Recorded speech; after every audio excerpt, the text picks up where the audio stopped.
ظالم کے ساتھ میں کبھی تعاون کا اور اچھے لب و لہجے کا میں لوگوں کو مشورہ نہیں دیتا, اس سے اس کے ظلم میں اضافہ ہوتا ہے. شوہر ظلم کر رہا ہے نا, اگر میں عورت کو کہتا ہوں کہ نچوڑ دو اس کو, اپنا طلاق دینے کے بعد جتنا حق تھا واپس لو, ایک چیز بھی نہیں چھوڑو. اب یہ کیس آیا طلاق کا, ایک خاتون کو طلاق دی ہے شوہر نے, بڑا ظلم کر رہا تھا, بہت نالائق, پھر طلاق بھی دے دی. تو وہ کہہ رہی ہیں جو مجھے سونا ملا تھا گفٹ, میں نے کہا پی جاؤ, جو مہر ہے وہ تو آپ کا حق ہے ہی, کیس کرو عدالت میں, لو, چھوڑو نہیں.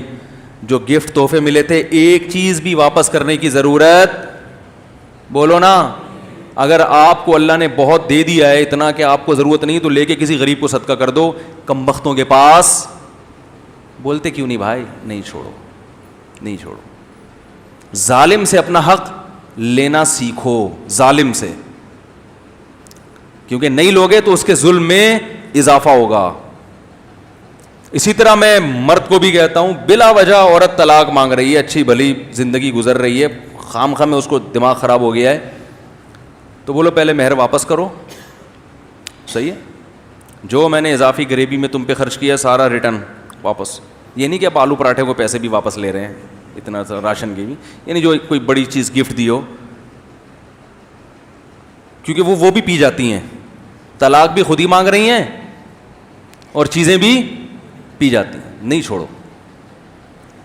میں نے کہا لے کے کسی غریب کو صدقہ کر دو, تمہارے پاس نہیں چھوڑیں گے. اسی طرح میں وراثت کا بھی کہتا ہوں, جو بھائی بہن کو وراثت نہیں دے رہا تو میں ان بہنوں کو کہتا ہوں وراثت لے کے کتے کو کھلا دو, اس کے پاس بولو بھائی نہیں چھوڑو, کتے کو کھلا دو,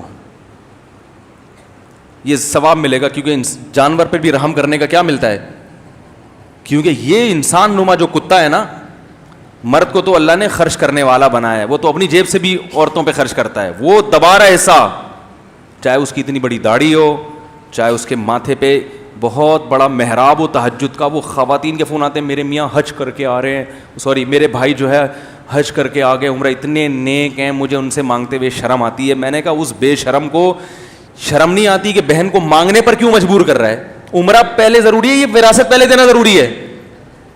پتہ نہیں کس طرح کے عمرے ہو رہے ہیں ان کے, میری سمجھ میں ہی نہیں آ رہا. اس دفعہ کئی لوگ حج پہ گئے لوگوں کے پیسے کھا کے, ان کے ذمے لوگوں کے پیسے تھے, وہ نہیں دے رہے تھے اور بیٹھے ہوئے کہاں تھے, حج پہ.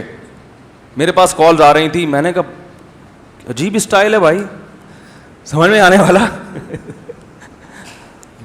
اور معافیا مانگ کے جا رہے ہیں.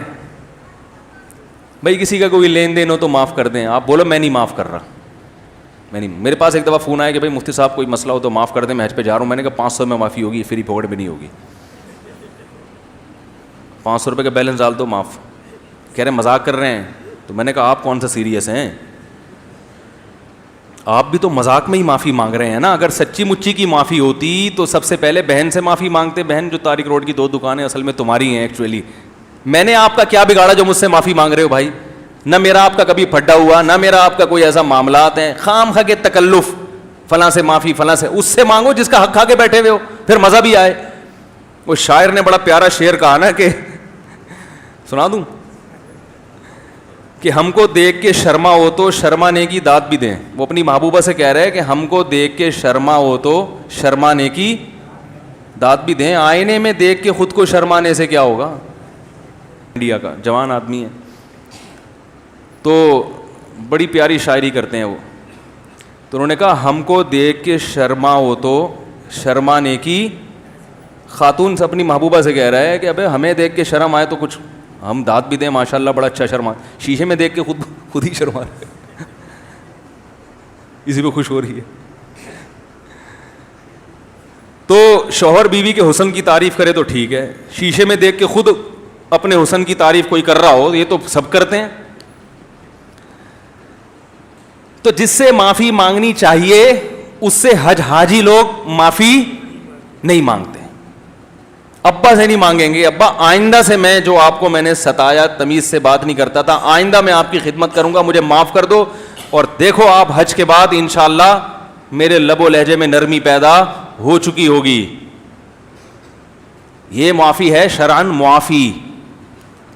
ماں سے معافی مانگی جائے, اور ابا اگر اولاد کے ساتھ زیادتی کر رہے ہیں تو ابا کبھی معافی تو نہ مانگے, لیکن بتا دیں کہ بیٹا ٹھیک ہے جو کچھ ہوا اگنور کرو, آئندہ میں انشاءاللہ خیال کروں گا, یا اور کسی طریقے سے اس کو خوش کر لے. تو سب ٹوپی ڈرامے معافی کے نام پہ چل رہے ہیں, تکلفات. تو کوئی آپ سے فون کرے نا معافی بولو, 500 کا بیلنس ڈال دے معاف, سب اگلا پچھلا معاف, ٹھیک ہے نا, نہیں ڈالے گا نہیں ڈالے گا وہ. تو ظالم کا میرا موقف ہے یہ کہ جو توبہ کرنے والا ہو اس کے لیے نرم ہو جاؤ, اس کو چھوٹ دو. توبہ کر لی نا کسی نے تو اللہ بھی چھوٹ دیتا ہے, اس کو چھوڑ دو. جتنا اس کے ساتھ نرمی کا معاملہ کر سکتے ہو کرو, لیکن جو کم بخت ظلم کر رہا ہے اس کو چھوٹ مت دو. لوگ کہتے ہیں بھائی اس سے تو اور ظلم بڑھے گا اس کا.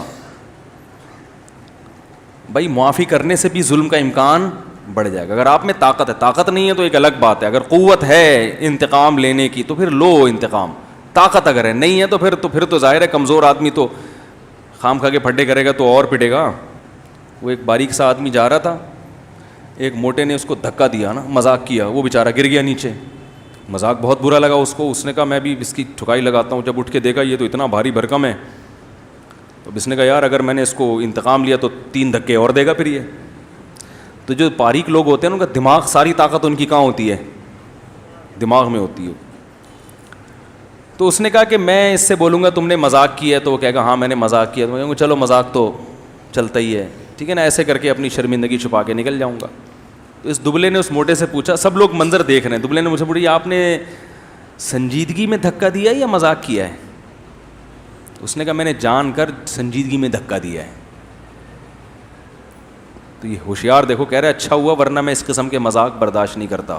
نکل گیا فوراً. اچھا ہو گیا جان بوجھ کر کیا ہے ورنہ میں اس قسم کے مذاق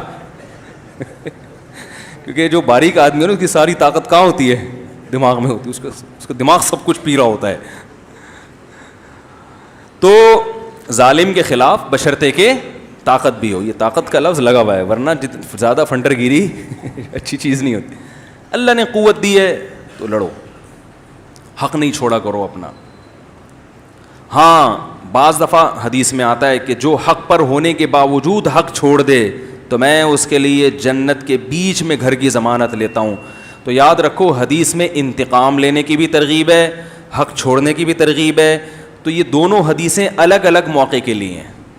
جہاں حق چھوڑنے سے معاشرے کی اصلاح ہو رہی ہو وہاں چھوڑ دینا چاہیے, سمجھ رہے ہیں نا. جہاں اصلاح کا پہلو ہو کہ حق چھوڑنے سے اس کا دل نرم ہو جائے گا, ٹھیک ہے نا, اس کے دل میں محبت پیدا ہو جائے گی, پھڈا ختم ہو جائے گا. اور پھڈا ہونے سے کیا ہو رہا ہے, پورے معاشرے میں ایک لامتناہی جنگ چھڑنے والی ہے. تو ایسے موقع پہ اپنا حق چھوڑ دینا تاکہ محبتیں قائم رہیں, یہ تو ٹھیک ہے. لیکن جہاں حق چھوڑنے سے ظالم کو قوت مل رہی ہو اور آپ کو یہ ہو کہ پھر تو ہر ایک ہی حق پینا شروع کر دے گا.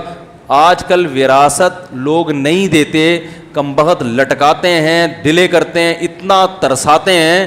تو اگر آپ حق چھوڑ دو گے تو یہ معاشرہ کی اصلاح نہیں ہوگی بلکہ اور معاشرہ خرابی کی طرف جائے گا. تو وہاں میں عورتوں کو کہتا ہوں نہیں چھوڑو.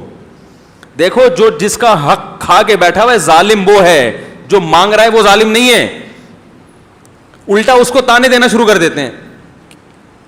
دیکھو مالک مکان آپ کے گھر آ جائے کرایہ لینے کے لیے, آج کل جو سیزن چل رہا ہے نا وہ یہ چل رہا ہے, کرایہ دار کے گھر آ گیا, پہلی تاریخ بھی چھوڑ دی, دوسری بھی چھوڑ دی, 5 تاریخ کو آیا کہ اب تو تنخواہ مل چکی ہوگی.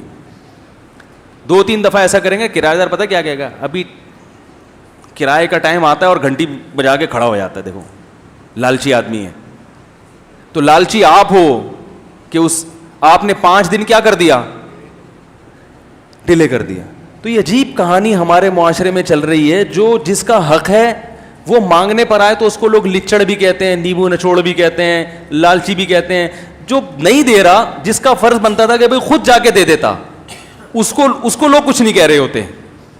الٹی کہانی چل رہی ہے.